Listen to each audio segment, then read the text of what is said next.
Bonjour et bienvenue. Aujourd'hui, on se penche sur une discussion vraiment au cœur de l'actu géopolitique européenne.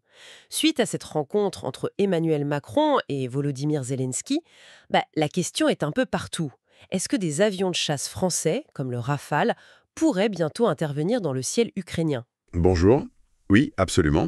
L'annonce de l'Élysée sur la formation d'une, comment dire, coalition des volontaires Oui, pour des missions spécifiques de réassurance en Ukraine, ça a effectivement déclenché pas mal de commentaires, d'analyses. on imagine. Faut dire que cette coalition, elle n'est pas petite, hein. On parle de 13 pays européens, 13. plus l'Australie et le Canada. Donc 15 nations en tout. 15 nations, oui, c'est significatif quand même. Ok, alors décortiquons ça un peu. Ce terme réassurance, qu'est-ce qu'il veut dire précisément dans ce contexte très particulier? J'imagine qu'on n'est pas en train de parler d'envoyer des avions pour attaquer directement les forces russes. Pas tout de suite en tout cas. C'est exactement ça le point de départ de notre discussion aujourd'hui. La mission centrale, d'après ce qu'on lit, c'est vraiment de comprendre comment cette coalition pense soutenir l'Ukraine. Et surtout, via une présence aérienne qui se veut dissuasive.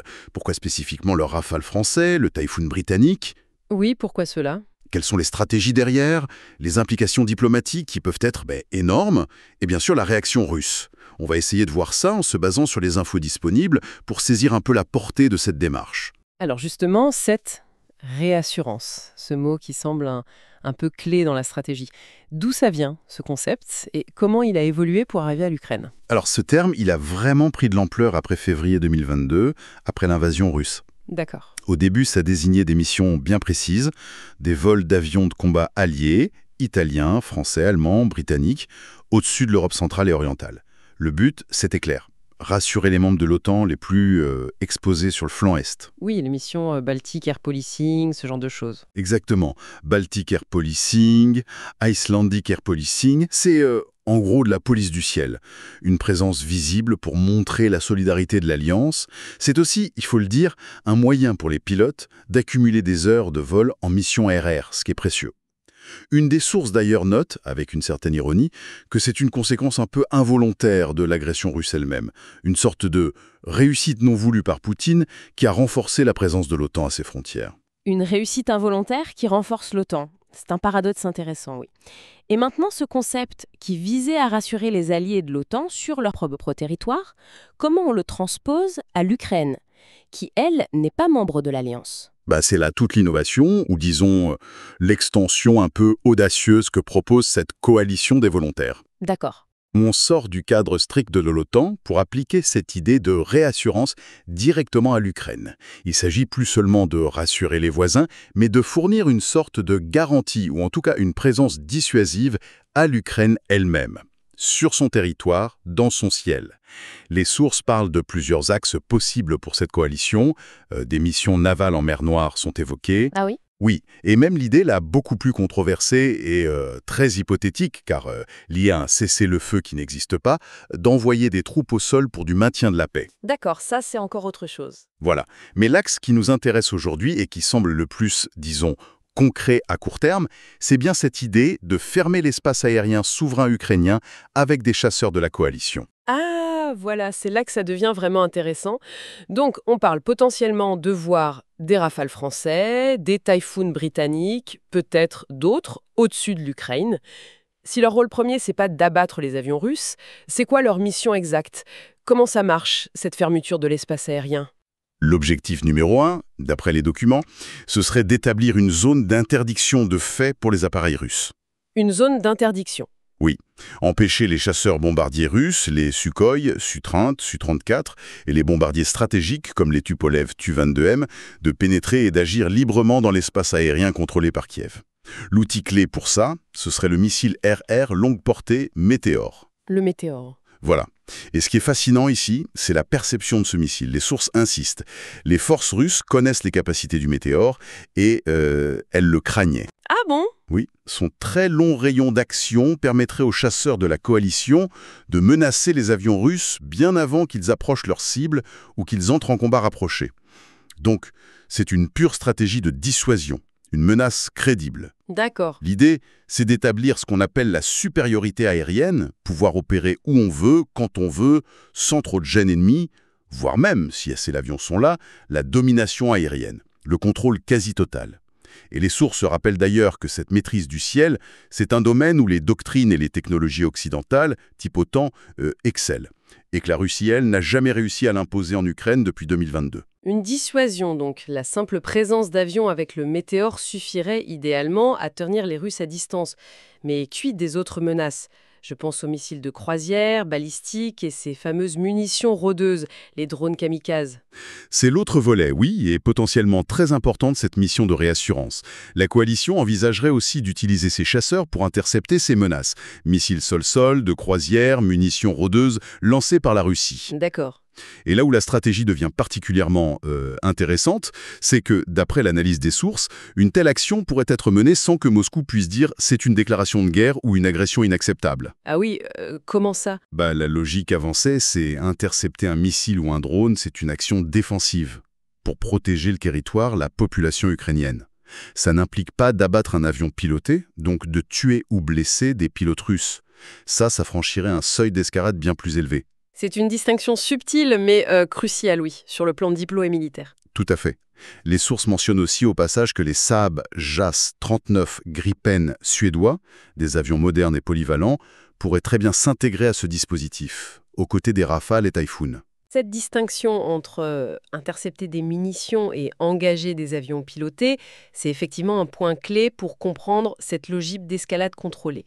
Mais revenons aux avions. Pourquoi cette insistance sur les appareils européens, Rafale, Typhoon, peut-être Gripen, alors que les États-Unis ont par exemple les F-35, souvent vus comme les plus avancés? Il y a une raison stratégique. Ah oui, ça c'est un point absolument crucial, et c'est très bien souligné dans les documents qu'on analyse. Le choix du Rafale et du Typhoon, c'est pas juste technique, c'est éminemment stratégique. C'est-à-dire? Comme ils ne sont pas de conception américaine, leur déploiement ne demande pas l'accord préalable de Washington. Une source va même jusqu'à dire qu'ils pourraient être engagés, même sans l'aval de Donald Trump. Ah oui, carrément. Oui, ça montre bien l'anticipation des possibles changements politiques aux États-Unis et la volonté d'avoir les mains libres, si on peut dire. C'est une différence énorme avec le F-35. L'achat de cet avion furtif américain est décrit dans un des textes comme créant une sorte de dépendance qui lie la diplomatie, les choix stratégiques du pays acheteur, à ceux des États-Unis, une sorte de chaîne diplomatique. Intéressant. Et si on relie ça à une perspective plus large, on comprend mieux pourquoi cette indépendance est si importante. Les États-Unis, d'après les infos qu'on a, refusent catégoriquement de rejoindre cette coalition des volontaires. Ah bon? Pourquoi? Plusieurs raisons possibles, mais une qui est mentionnée spécifiquement, c'est la grosse crainte qu'un F-35, avec sa technologie furtive, ses capteurs hyper sophistiqués, s'écrase en territoire contrôlé par la Russie. Ah oui, ça serait une catastrophe technologique pour eux. Exactement. Ce serait une aubaine pour les ingénieurs russes de Mikoyan ou Sukhoi. Ça leur donnerait accès à des secrets technologiques majeurs. Donc, le Rafale et le Typhoon, qui sont très performants, mais dont la technologie est maîtrisée par les Européens, eh bien, ils offrent une flexibilité diplomatique et opérationnelle qui est essentielle pour cette coalition. Ça permet une action européenne, avec l'Australie et le Canada, qui soit potentiellement déconnectée de la position américaine, voire de leur réticence. Donc cette initiative, c'est pas seulement pour aider l'Ukraine, c'est aussi une affirmation d'une certaine autonomie stratégique européenne, ou du moins une tentative. C'est fascinant. Et face à ça, cette perspective d'avions européens au-dessus de l'Ukraine, même en mission de dissuasion, comment réagit la Russie? Est-ce que c'est pris au sérieux à Moscou? Alors, la réaction russe, elle n'a pas tardé, et elle semble montrer que oui, c'est pris très au sérieux.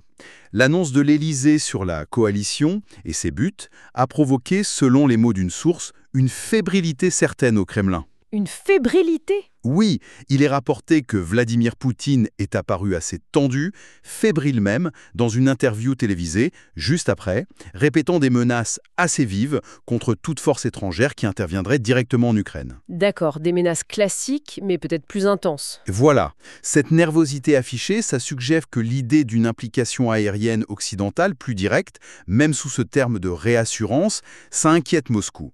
Par contre, il faut noter une affirmation assez tranchée dans une des sources. Oui. Elle suggère que, même si des troupes alliées, allaient au sol dans ce cadre très hypothétique de maintien de la paix après un cessez-le-feu, elles n'auraient pas grand-chose à craindre des frappes russes.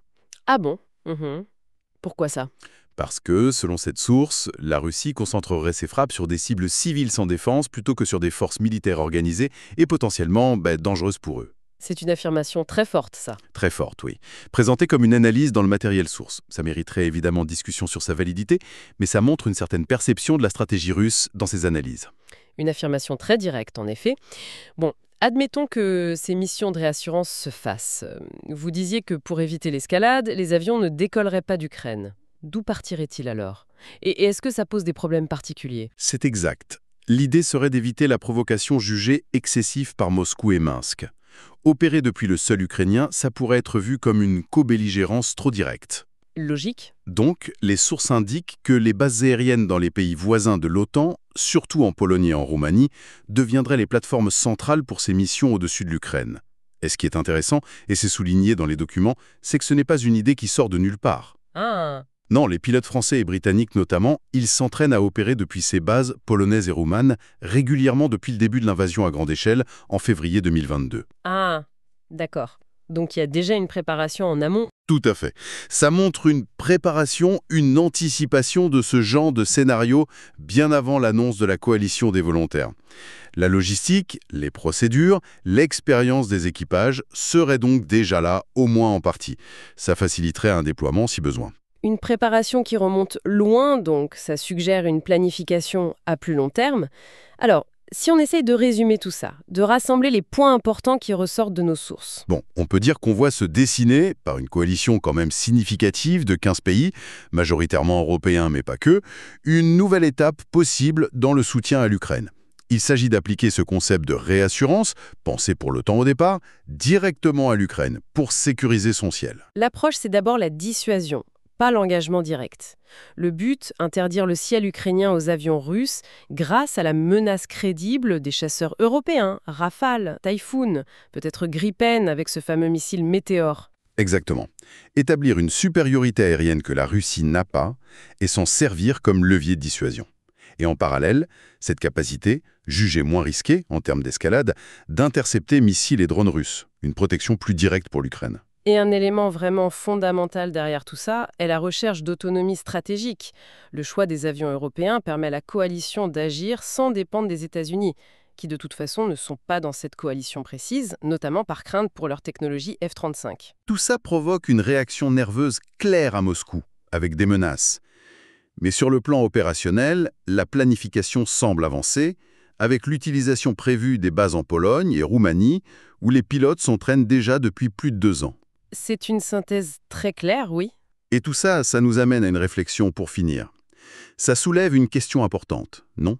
Laquelle? Si cette stratégie se concrétise, si cette coalition réussit vraiment à mettre en place cette dissuasion aérienne au-dessus de l'Ukraine en s'appuyant sur les capacités européennes autonomes, en assumant un rôle plus fort, comment ça pourrait vraiment changer les calculs stratégiques de la Russie à moyen et long terme? Au-delà de la fébrilité immédiate qu'on observe à Moscou, quelles pourraient être les conséquences imprévues, les réactions en chaîne, les ajustements stratégiques russes face à cette nouvelle donne où l'Europe montre, potentiellement, une capacité d'action plus indépendante? C'est sans doute là que se situe la prochaine étape de l'analyse, ce qu'il faudra suivre de près. Une question fondamentale, effectivement. Ça ouvre des perspectives complexes sur l'avenir du conflit et peut-être sur la redéfinition du rôle de l'Europe.